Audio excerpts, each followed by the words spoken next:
Beneath the bustling streets of Edinburgh lies a secret carved into stone, a labyrinth of tunnels hiding beneath the city. It was first mentioned over 300 years ago, yet its purpose remains a mystery. Who built it and why? This is the story of Gilmerton Cove.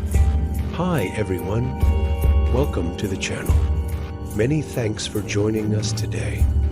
We're going to be taking a trip up to Edinburgh in Scotland for this episode.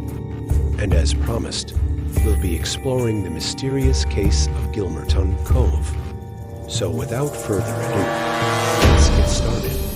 The first written record of the cove comes from 1721, when the Edinburgh merchant and Laird George Patterson died. According to the local legend, he had been carving out the sandstone chambers with his own hands in the years prior. But why would a wealthy man spend his time and money doing such a thing? There are many theories as to who he may have been. One man who lived in Edinburgh, George Patterson, was said to have been born in 1655. By trade, he was a stonemason, and throughout his life held several positions of civic importance. He became an elder of the church and served as a magistrate, but his reputation was not a good one. He was known as a hard man, and there were rumors that he when he died in 1721, his estate was valued at only £58, far less than what was expected. This led some people to speculate that he had hidden his wealth somewhere in the city. Could Gilmerton Cove be the hiding place? And if so, where is the treasure? The cove itself consists of a series of chambers connected by narrow passageways, all carved by hand from the solid sandstone.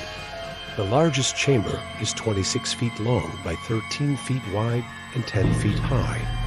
In the floor of this room is a well that descends 15 feet. From here, 3 tunnels lead to other parts of the structure. Another smaller chamber is accessible through a hole in the wall, while the rest of the passages are too narrow for a person to enter. At the end of one of the passages is a flight of stairs leading up to a trapdoor. This would have allowed people to access the cove from the street above. But how did they know where to be? In the 18th century, Edinburgh was a very different place. The city had expanded greatly in the previous decades, and much of the old town was in a state of disrepair. Several buildings had collapsed, and many others were in danger of following suit. So in 1703, the Edinburgh Building Acts were passed. These acts stated that no building could be constructed without the approval of the local magistrates. Could this be the reason for Gilmerton Cove's construction? Did George Patterson use the Building Acts as a cover to dig his secret lair? There's no way of knowing for sure. Another possibility is that it was used as a secret drinking den.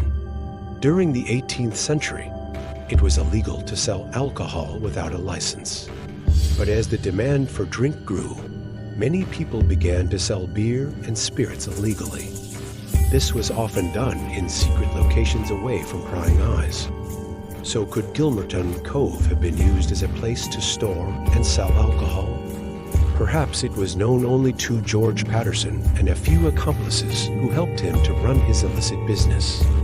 Or maybe it was a place where people could go to drink without being seen. There's evidence that Patterson may have been involved in the smuggling trade as well. He was known to have traveled to England on business, and the tunnels could have been used to store smuggled goods. There are also those who believe that the cove was used as a hideout by the Covenanters. This was a group of Scottish Protestants who fought against the persecution of their religion. They were constantly on the run from the English authorities and needed places where they could hide. The cove may have been one such place.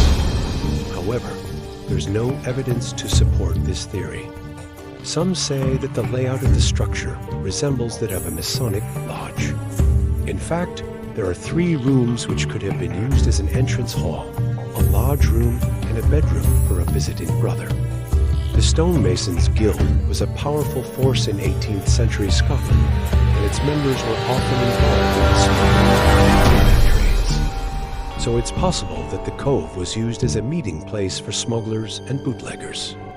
However, there are those who believe that the cave is much older than 18th century and that it may have been used as a place of worship or a sanctuary. Unfortunately, there's no evidence to support this theory, and most historians agree that the cove was built sometime in the 18th century. Archaeologists have carried out several investigations into the cove over the years, but because of its location beneath busy Edinburgh streets, they've been unable to excavate the site. Instead, they've used ground-penetrating radar to create a map of the tunnels. This has revealed that the network extends much further than originally thought, but it hasn't provided any new clues as to its purpose. So what do you think it was used for? Let us know in the comments below. Thanks for watching. If you enjoyed this video, please feel free to check out my others. And until next time, goodbye.